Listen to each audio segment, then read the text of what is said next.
கரூரில் CBI DIG ஆய்வு மேற்கொண்டார். சிபிஐ விசாரணையை கண்காணிக்கும் உச்சநீதிமன்ற ஓய்வு பெற்ற தலைமை நீதிபதி தலைமையிலான குழு உச்சநீதிமன்ற ஓய்வு பெற்ற தலைமை நீதிபதி அஜய் ரஸ்தோகி தலைமையிலான சிறப்பு குழு இன்று கரூர் வரவுள்ளது. தற்போது கிடைத்துள்ள முக்கிய செய்தியாக பார்த்து வருகிறோம். கரூரில் சிபிஐ டிஐஜி ஆய்வு மேற்கொண்டு வருகின்றனர். கரூர் கூட்ட நெரிசலில் சிக்கி 41 பேர் உயிரிழந்த வேலுச்சாமிபுரம் பகுதியில் சிபிஐ டிஐஜி ஆய்வு மேற்கொண்டு வருகின்றனர். சம்பவம் நடைபெற்ற வேலுசாமிபுரம் பகுதிக்கு அதிகாரிகளுடன் சென்று சிபிஐ டிஐஜி அதுல்குமார் தாகூர் ஆய்வு செய்தார். இது குறித்தான கூடுதல் தகவலோடு இணைகிறார் எமது செய்தியாளர் கிருஷ்ணமூர்த்தி.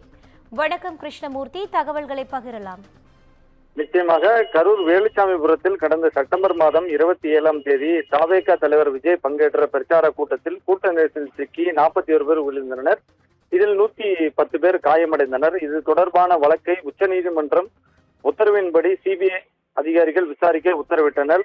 இந்த நிலையில் கரூரில் முகாமிட்டுள்ள சிபிஐ அதிகாரிகள் சம்பவ இடத்தில் இறந்தவர்களின் குடும்பத்தினர் மற்றும் காயமடைந்தவர்கள், ஆம்புலன்ஸ் ஓட்டுநர்கள், போலீசார், தாவேகா மாநில நிர்வாகிகள் மற்றும் வேலுச்சாமிபுரம் பகுதியைச் சார்ந்த வியாபாரிகள் உட்பட பல்வேறு நபர்களிடம் விசாரணை நடத்தி வருகின்றனர். தொடர்ச்சியாக குறிப்பாக உயிரிழந்தவர்களின் குடும்பத்தினரிடம் சிபிஐ அதிகாரிகள் விசாரணை நடத்தி வரும் சம்பவம் தொடர்ந்து நடைபெற்று வருகிறது. இறந்தவர்களின் தொடர்பாகவும் அவர்கள் கூறிய கருத்துக்களை கேட்டு பதிவு செய்துள்ளனர். இந்த நிலையில் சிபிஐ விசாரணையை கண்காணிக்கும் உச்சநீதிமன்ற ஓய்வு பெற்ற தலைமை நீதிபதி அஜய் ரஸ்தோகி தலைமையிலான சிறப்பு குழு இன்று கரூர் வந்துள்ளது.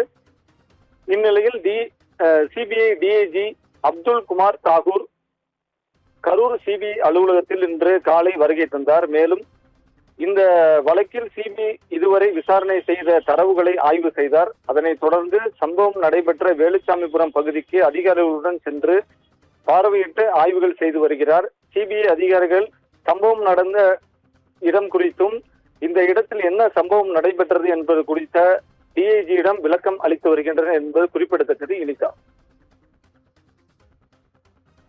தகவல்களுக்கு நன்றி கிருஷ்ணமூர்த்தி.